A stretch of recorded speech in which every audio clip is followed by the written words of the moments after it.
Shalom teman-teman semua yang dikasihi Tuhan, shalom. Sangat senang dan bersyukur bisa berada di tengah-tengah rekan-rekan MYC sekalian.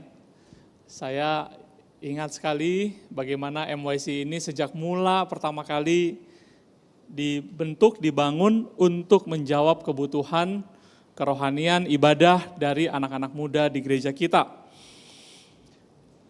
Dan hari ini saudara, saya diberikan tema perumpamaan tentang pohon ara yang tidak berbuah, ya, the barren fig tree. Ini sebuah perumpamaan yang terambil dari Lukas, Injil Lukas pasal yang ke-13, ayat yang ke-6 sampai ayat yang ke-9. Mohon maaf ya rekan-rekan, saya tidak buat PowerPoint, tapi saya percaya teman-teman bisa dengan konsentrasi mengikuti sharing firman Tuhan ini. Injil Lukas pasal yang ke-13 ayat yang ke-6 sampai ayat yang ke-9. Demikian bunyi firman Tuhan. Lalu Yesus mengatakan perumpamaan ini. Seorang mempunyai pohon ara yang tumbuh di kebun anggurnya, dan ia datang untuk mencari buah pada pohon itu, tetapi ia tidak menemukannya. Lalu ia berkata kepada pengurus kebun anggur itu, "Sudah 3 tahun aku datang mencari buah pada pohon ara ini, dan aku tidak menemukannya. Tebanglah pohon ini. Untuk apa ia hidup di tanah ini dengan percuma?" Jawab orang itu, "Tuan, biarkanlah dia tumbuh tahun ini lagi. Aku akan mencangkul tanah sekelilingnya dan memberi pupuk kepadanya. Mungkin tahun depan ia berbuah. Jika tidak, tebanglah dia." Nah, teman-teman yang dikasihi Tuhan, pernah nggak kita merasa kecewa karena sesuatu yang kita sudah kerjakan, sesuatu yang sudah kita usahakan, kita upayakan, kita sudah investasikan tenaga kita di situ, pikiran kita di situ, bahkan mungkin uang kita di situ. Sesuatu yang sudah kita upayakan itu tidak menghasilkan apa-apa. Pernah nggak teman-teman merasakan kecewanya seperti apa? Saya kuliah DKV waktu S1 ya, desain grafis. Di sini ada bapak kita dari DKV juga. Ya, kita sealiran, seperguruan ya. Jadi saya ingat suatu ketika saya diminta dosen saya itu membuat sebuah poster, ya ukurannya yang akan kameranya sampai nyari-nyari saya balik lagi deh. Posternya itu buat ditempel di dinding gitu ceritanya ya. Tapi permintaan dari dosennya itu adalah poster itu harus bernuansa desain masa-masa tahun 60-an. Art Nouveau. Wah, begitu ya. Ada satu era gaya-gaya jadul begitu ya, retro. Nah, harus buat poster. Boleh pakai ide kreatif begitu. Nah, mungkin saya nggak dengarkan instruksinya baik-baik, jadi saya terlalu kreatif. Aku kumpulkan dari semua kemampuan yang saya bisa. Saya pergi, saya foto ya, foto-foto sana sini, bawa kamera saya. Dulu foto juga masih pakai film, nggak seperti sekarang. Bisa foto, lihat langsung hasilnya, kalau nggak cocok, delete, foto lagi. Kalau dulu kita tuh pakai roll film, itu ada 32 satu roll, atau ada 18 atau 36 ya kalau nggak salah ya. Nah, kami itu foto-foto aja, jepret. Paling kita catat, pada frame ini kita foto pakai speednya berapa, diafragmanya berapa, kita catat tuh satu-satu, sampai frame ke berapa gitu. Nah, begitu di tempat cuci cetak foto kan kita baru lihat hasilnya. Oh, bisa dipakai atau nggak bisa dipakai, kita foto lagi kalau nggak bisa dipakai. Ya, prosesnya panjang sekali. Lalu itu baru salah satu. Saya print. Saya cari desain-desain yang bagus gitu ya, saya print keluar, lalu akhirnya saya prakarya deh, saya gabungin ini, itu, dan lain sebagainya. Lalu udah jadi, saya pikir karena tugasnya mau dipajang begitu kan ya, saya pergi ke tukang aluminium. Saya pasang frame luarnya itu pakai aluminium dan dikasih lagi mika di depannya lagi, begitu ya, ke tukang kaca saya. Wah, saya udah habis dananya besar, saya habis waktu, dan saya pikir saya paling kreatif nih di antara teman-teman yang lain, begitu ya. Pasti nih minimal dapatlah nilai A, kalau enggak ya jelek-jeleknya B+ lah begitu. Saya udah bikin semuanya, udah habis uang banyak, udah habis pikiran juga. Begitu saya kumpul ke depan dengan bangganya, tiba-tiba dosen saya lewat dan berkata, "Ini siapa yang bikin nih? Salah nih bikinnya kayak begini." Saya mau nangis teman-teman. Tuh si Jos tuh yang bikin tuh mana tuh orangnya tuh keluar gitu kan. Kan kelasnya gede ya kalau kelasnya DKV begitu ya. Saya keluar. Siapa suruh kamu ngeprint? Tugas poster ini harus dibikin tangan manual, digambar, cat. Siapa suruh kamu foto-foto? Semuanya harus dilukis pakai tangan. Amsyong saya. Mau nangis. Karena uang udah banyak keluar dan terus terang aja waktu saya kuliah kan semua uang untuk melakukan ini dan itu semua dari orang tua. Ya kan? Saya harus ulang lagi untuk membuat tugas itu. Dan ulang pun dengan nilai maksimal itu B. Jadi kalau nilai ulangan itu nggak bisa dapat A lagi. Wah, saudara, saya kecewa banget ya. Jadi teman-teman pernah nggak sih mengalami kekecewaan seperti itu? Jadi sesuatu yang udah dilakukan dengan semua daya upaya, tapi akhirnya malah nggak menghasilkan sesuatu buat kita, malah nggak bisa dipakai sama sekali. Ya, tentu dalam pelayanan juga saya sering menghadapi seperti itu ya. Kalau teman-teman mungkin banyak lah, dunianya mungkin beda-beda ya. Teman-teman mungkin pada investasi ya, main kripto gitu kan. Wah, main saham, nah habis itu kecewa. Saudara, perumpamaan yang kita mau bahas pada pagi siang hari ini, kurang lebih mau menggambarkan betapa kecewanya Tuhan Yesus kepada orang-orang Yahudi, orang-orang Israel, yang sudah sepanjang sejarah Allah tuh memilih mereka, Allah tuh sayang kepada umat pilihan ini walaupun kecil tapi bisa menjadi sebuah bangsa yang kuat. Bahkan menghadapi bangsa-bangsa kerajaan-kerajaan yang besar sepanjang sejarah. Berkat Tuhan gak putus-putus buat umat Israel teman-teman. Nabi-nabi dikirim, firman Tuhan, Taurat Tuhan dikirim buat mereka. Tapi apa yang terjadi?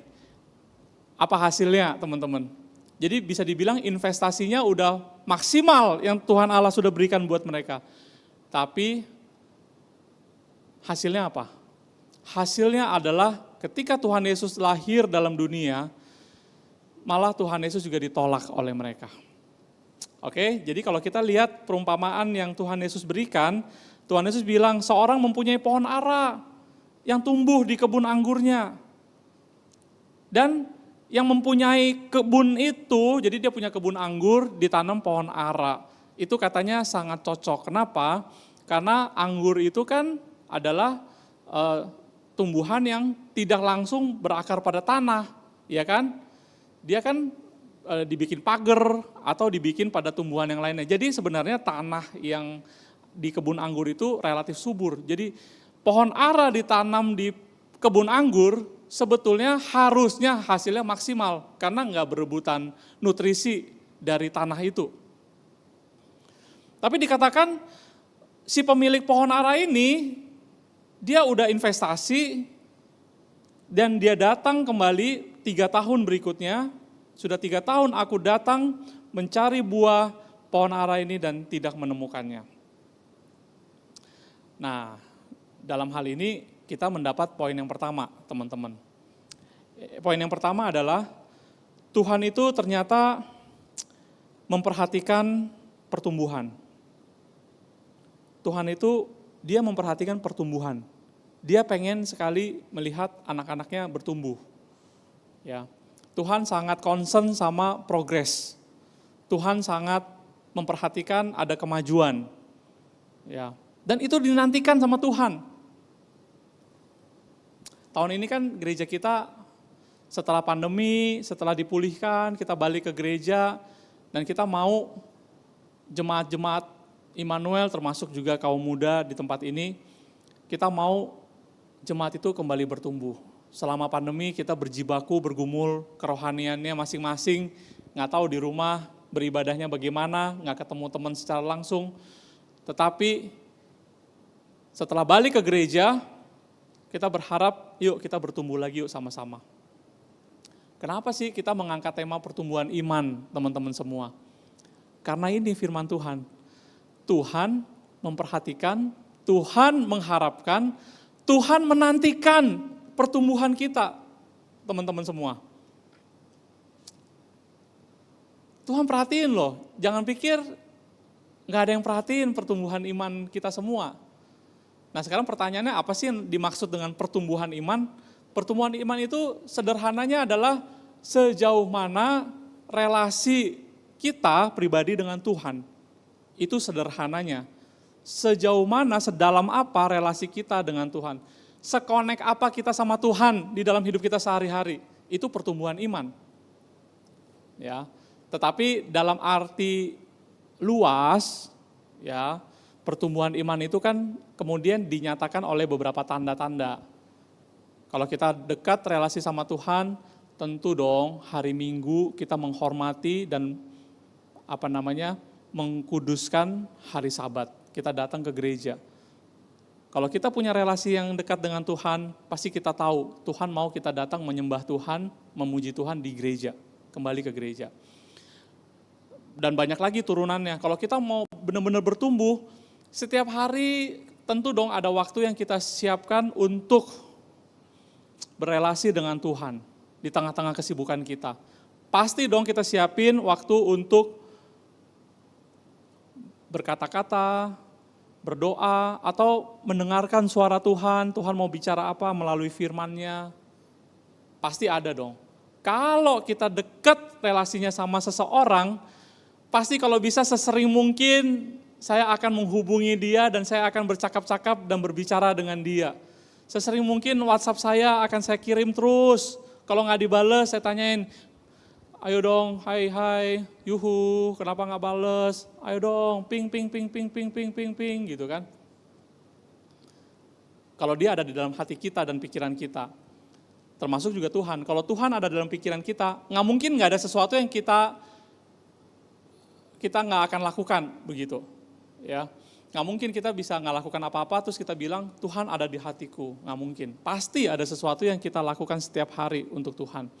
Nah pertumbuhan iman lagi kalau dalam turunan-turunannya kita bisa lihat ya, seberapa jauh kita mau melayani Tuhan. Kita mau belajar melayani Tuhan di wadah ini begitu. Sebentar lagi kita mau pilih pengurus MYC. Saya percaya di sini semuanya siap menjadi pengurus MYC. Amin.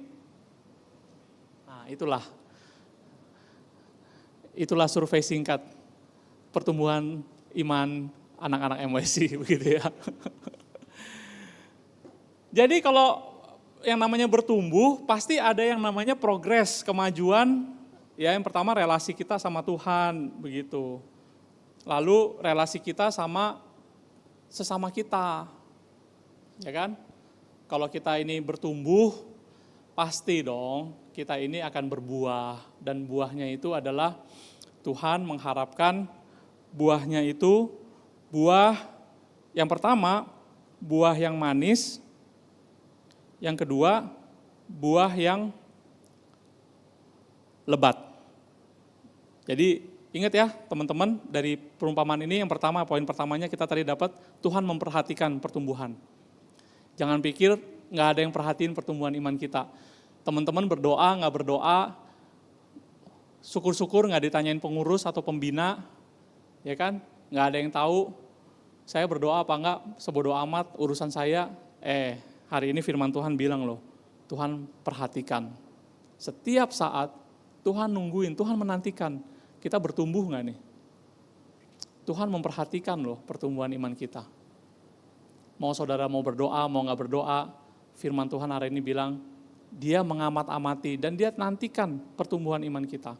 Poin yang kedua, Tuhan itu Dia sangat berharap, dia kepingin, ya. Buktinya dia datang kan ke kebun itu dan dia berkata kepada pengurus kebun itu, sudah 3 tahun aku datang dan mencari buah pada pohon ara ini dan aku tidak menemukannya. Tuhan itu sangat mengharapkan pertumbuhan, bukan cuma memperhatikan, dia harap ada pertumbuhan. Dan pertumbuhan semacam apa? Dari perjanjian lama sampai perjanjian baru berkali-kali Tuhan itu selalu mengumpamakan relasi kita sama Tuhan itu dengan pertumbuhan sebuah pohon yang berbuah. Percaya enggak? Ayo saya ngajak kita buka Yesaya pasal yang ke-5. Coba kita buka Yesaya pasal yang ke-5.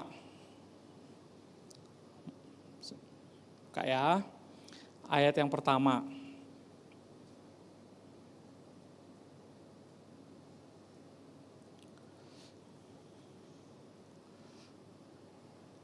Yesaya pasal yang ke-5 ayat yang pertama. Saya baca terus ya, nanti sampai ayat yang ke-7.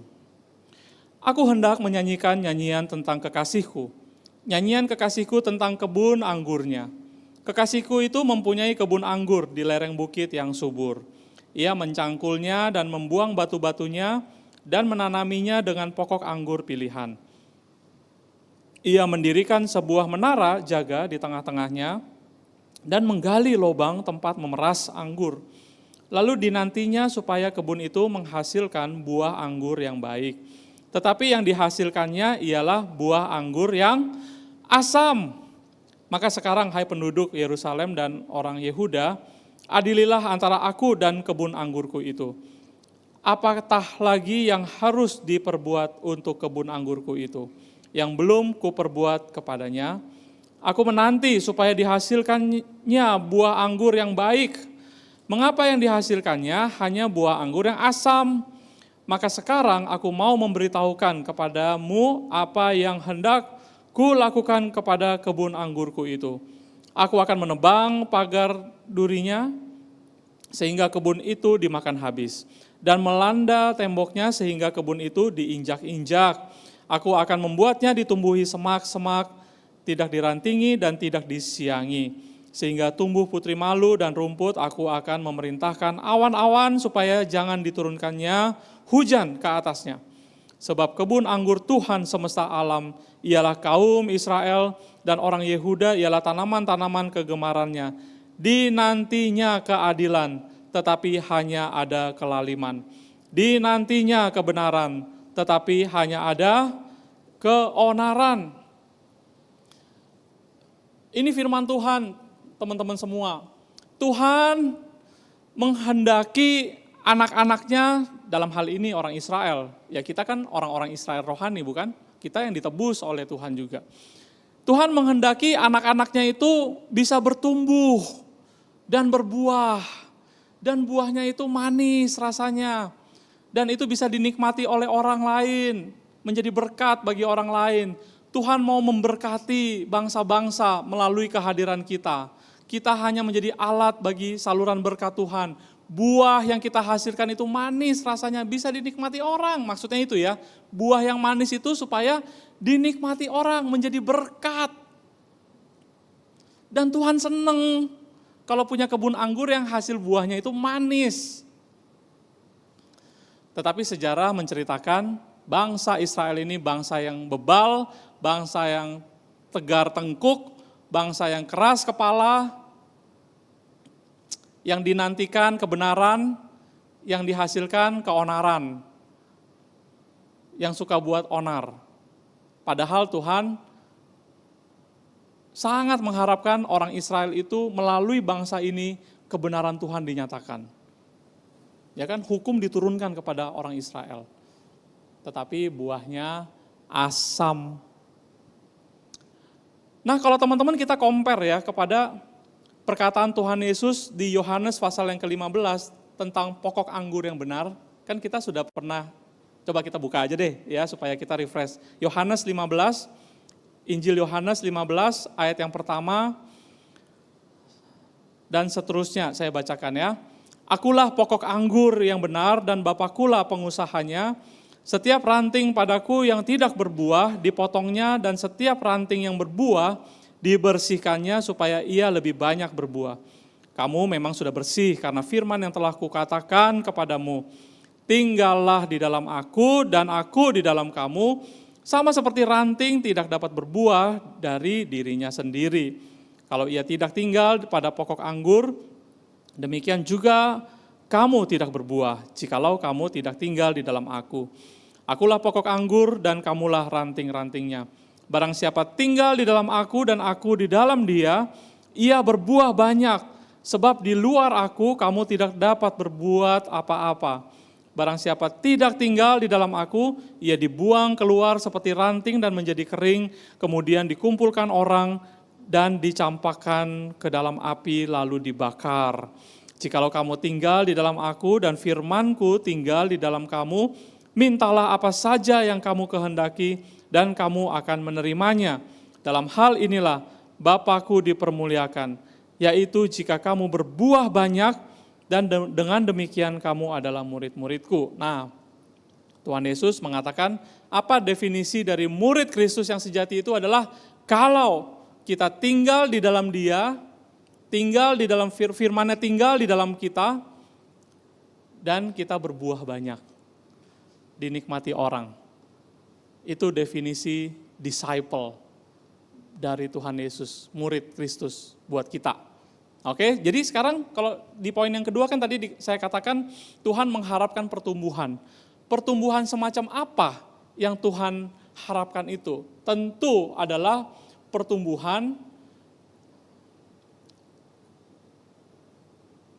dari buah pertobatan kita ya. Pertama kita harus bertobat dulu. Kalau nggak ada pertobatan tentu nggak bakal ada yang namanya pertumbuhan. Ya. Jadi buah pertobatan itu yang pertama kali kita diharapkan oleh Tuhan. Buah pertobatan. Yang kedua, pertumbuhan apa yang dikehendaki Tuhan? Pertumbuhan buah yang rasanya manis. Tuhan mengharapkan kita bertumbuh, berbuah. Buah pertama yang dinanti-nantikan adalah buah pertobatan. Buah selanjutnya adalah buah yang rasanya manis. Dan yang ketiga, buahnya lebat. Ya. Nah, sekarang dari yang pertama dulu. Pertanyaannya, kita kalau bertumbuh, kita berbuah nggak sih? Ada nggak sih buahnya, hasilnya? Kita nih ada nih sekarang nih di tengah-tengah keluarga. Ya. Apa sih manfaat atau kegunaan kita di tengah-tengah keluarga kita? Saya tuh suka bercanda sama anak saya yang paling gede. Si Ellen tuh udah tiba-tiba udah 3 SMP dia, udah gede, udah lebih gede dari mamanya sekarang. Saya lihat kayaknya kemarin masih kecil-kecil aja, kok tiba-tiba gede begini, ya kan? Nah, karena udah gede, udah deh lumayan ya bisa bantu-bantu, ya kan? Ellen, bantu sapu. Kamu lah liburan 3 minggu, buatlah dirimu berguna, ya kan? Dah, ntar kalau jalan-jalan ke mall gitu kan, atau lagi beli belanjaan, Len, tolongin mamamu Gi, kamu kan badannya lebih besar dari mama. Yalah, ambillah belanjaan gitu kan. Selalu saya bilang gini, buatlah dirimu berguna. Ntar kalau saya malam-malam lapar, Len, masakin dong Indomie, buatlah dirimu berguna. Jadi saya punya kata kunci itu, sampai dia akhirnya berontak dan bilang, hah, apa-apa sekarang Ellen, apa-apa Ellen, begitu ya. Nah teman-teman, ada di lingkungan keluarga, buah apa yang kita sudah hasilkan buat keluarga kita? Kita berguna nggak di keluarga kita dengan keberadaan kita? Ataupun kalau kita berbuah, rasanya seperti apa? Kadang-kadang saya tuh suka ngomelin, ya udah disuruh diomelin lagi, kasihan si Ellen memang. Kadang masaknya jadi asal-asalan karena dia dengan berat hati gitu melakukannya. Jadi Indominya asin bener nih gitu ya. Apaan sih ini? Jadi pengen lapar, pengen makan Indomie malam-malam jadi aduh asin bener nggak bisa makan. Gitu kan. Memang dilakukan juga, tapi rasanya seperti apa? Saudara, ini bisa menjadi reminder buat kita semua. Kita ada di keluarga, rasanya apa kita di keluarga kita? kita ada di pertemanan, di kantor, misalkan di kantor tempat kerja kita. Kita rasanya apa sih di kantor kita? Orang tuh lihat kita bagaimana sih dari percakapan, dari perkataan-perkataan yang kita keluarkan gitu ya di kantor, di tempat kerja kita, di bisnis kita, atau di gereja, di dalam komunitas ini. Ya kan? Kita ini rasanya apa? Orang habis dengar kita ngomong, dia seneng, dia suka cita, dia dapat berkat, atau dia dongkol, dia pahit rasanya. Nah, itulah buah yang kita hasilkan. Tuhan itu menantikan buah yang manis dari kita. Tetapi Tuhan bilang sama orang Israel, yang kutemukan adalah buah yang asam. Kalau saya tarik lebih dikit lagi, mungkin pahit rasanya. Jadi orang dipaksa harus makan buah yang kita hasilkan itu, orang-orang di lingkungan kita ya, dengan keberadaan kita, melalui mungkin cara kita melakukan sesuatu, atau cara kita ngomong, atau cara kita pikir yang berbeda gitu ya. Orang-orang tuh merasanya, aduh asem bener nih orang, asem lu gitu kan. Tambahin kurangnya di depannya, kurang asem lu gitu.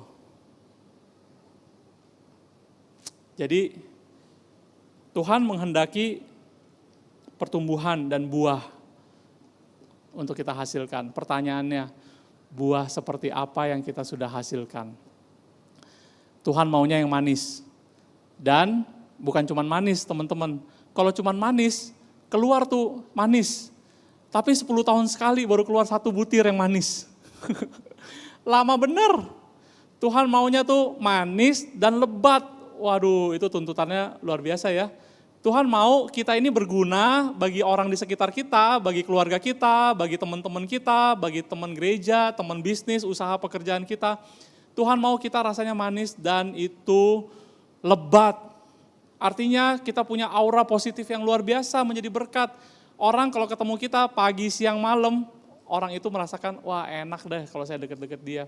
Kamu tahu gak sih, teman-teman itu kan ada auranya. Kalau dia orang yang pahit ya, kalau ngomong asem, kurang asem gitu ya. Kalau dia muncul teman-teman kayak begini, orang pasti udah ngindar duluan. Ah udahlah gak mau dengerin deh dia ngomong, pasti asem lagi keluar ntar. Oke, yang terakhir, karena waktu, pengen ya rasanya lama-lama di sini. Nanti deh, saya udah bilang dengan contoh Randy, perjamuan kudus berikutnya kalau udah pindah di minggu kedua, saya sampai habis ikutin. Saya nggak mau yang kayak begini setengah-setengah terus ya, saya kejar-kejar warta di kebaktian umum. Nanti saya mau ikut MYC sampai habis begitu ya. Yang terakhir, kenapa Tuhan sangat menantikan, mengharapkan kita berbuah? Karena teman-teman, Tuhan kita ingat, Tuhan itu maha kudus, maha benar, suci, mulia, semuanya atribut-atribut kebaikan itu ada di dalam dirinya. Dia tidak akan bisa bersama-sama dengan yang tidak kudus, tidak benar, tidak suci. Itu sebabnya kenapa Tuhan begitu keras mengatakan yang tidak berbuah itu akan ditebang dan dibuang, bahkan Yohanes 15 berkata akan dibakar. Kenapa? Karena Tuhan gak bisa dalam keberadaannya bersama-sama dengan yang tidak kudus. Kita akan gak tahan, kita akan kebakar habis. Nangkep ya? Kecuali kita berubah, kita dikuduskan, kita disucikan, kita ada progres, kita baru bisa bersama-sama dengan keberadaan Tuhan. Maka keras sekali Tuhan bilang, kalau gak berbuah, saya akan bakar. Tetapi pengerja yang di kebun itu kan bilang, sabar, kasih 1 tahun lagi. Saya coba gali lagi, saya coba taburkan lagi benih. Maksudnya orang-orang ini kasih kesempatan lagi. Kasih firman Tuhan lagi. Kasih kesempatan lagi, the second chance. Tapi Tuhan udah bilang, jelas-jelas. Kita buka lagi yang Lukas 13 ya, ayat pertama kita. Untuk apa tanah ini, hidup di tanah ini dengan percuma? Ya kan? Kalau tidak berbuah, tahun depan tebanglah ia. Sekarang saya masuk ke dalam konteks. Dalam konteks apa sih Tuhan Yesus bicara perumpamaan ini? Kita maju 1 ayat sebelumnya. Ya, 1 ayat sebelumnya. Lukas 13 ayat yang ke-5. Tetapi jikalau kamu tidak bertobat, kamu semua akan binasa atas cara demikian. Jadi ceritanya konteksnya adalah waktu itu murid-murid datang kepada Tuhan Yesus dan bilang begini, "Guru, itu loh orang-orang Galilea." Orang Galilea itu kalau bagi orang Romawi, orang Galilea kan termasuk dalam kalangan orang Yahudi, tapi tinggalnya di dekat Danau Galilea. Nah, sekelompok orang Galilea ini adalah pemberontak, separatisme. Kalau di Indonesia itu udah kayak FPI dah 212 terus, kerjanya demo begitu. Jadi sama Pilatus, orang-orang Galilea itu pernah dibantai habis-habisan. Bayangkan nih, saking keselnya Pilatus sama orang-orang Galilea yang suka demo-demo melulu kerjaannya. Dibantai, darahnya dicampur dengan darah korban sembelihan, dicampur, dibakar sama-sama. Jadi beberapa murid Yesus kan orang Galilea, iya dong, Petrus orang Galilea, Andreas orang Galilea. Jadi mereka memberitahukan kepada Tuhan Yesus, "Guru, tahu nggak tuh, Pilatus lagi menghajar orang-orang Galilea habis-habisan. Kita jangan-jangan menjadi targetnya selanjutnya," begitu maksudnya. Tapi Tuhan Yesus ngomong apa kepada murid-murid yang membawa kabar itu? Apakah sangkamu orang-orang Galilea itu dosanya lebih berat daripada kamu semua? Tuhan Yesus malah membalas begitu loh. Malah Tuhan Yesus dengan keras berkata kepada orang-orang di sekitarnya, yaitu termasuk murid-muridnya, kalau orang-orang Yahudi maksudnya ya, kalau kalian tidak bertobat, kalian akan binasa dengan cara yang sama. Nah, dari situ konteksnya masuk perumpamaan tentang pohon ara ini. Jadi sekali lagi saya katakan, Tuhan menghendaki kita ini bertumbuh, berbuah, karena kalau tidak demikian, Tuhan tetap akan menyatakan kebenaran dan keadilannya. Kesempatan itu masih diberikan buat kita teman-teman. Saya tutup dengan beberapa pertanyaan refleksi. Sejauh mana teman-teman sudah bertumbuh tahun ini? Teman-teman semakin rindu membaca firman Tuhan, berdoa setiap hari? Ada? Tuhan tunggu loh. Tuhan perhatikan. Hari ini kalau belum berdoa sampai malam, Tuhan tunggu loh teman-teman. Kedua, teman-teman udah berbuah belum? Dan buah seperti apa yang teman-teman sudah tumbuhkan gitu loh, sudah hasilkan kepada tadi ya, keluarga, lingkungan pekerjaan, lingkungan pelayanan di gereja ini. Itu pertanyaan refleksi buat kita. Apakah kita ini rasanya manis? Atau jangan-jangan kita ini rasanya asem? Sampai teman-teman kita bilang kurang asem gitu ya. Atau kita ini jangan-jangan rasanya pahit. Sehingga kehadiran kita membawa kepahitan-kepahitan kepada orang-orang di sekitar kita. Sekali lagi, keluarga kita, teman-teman bisnis kerja kita, teman-teman saudara kita di gereja. Oke? Saya berharap teman-teman di sini boleh terus bertumbuh di dalam Tuhan. Amin ya. Kita berdoa.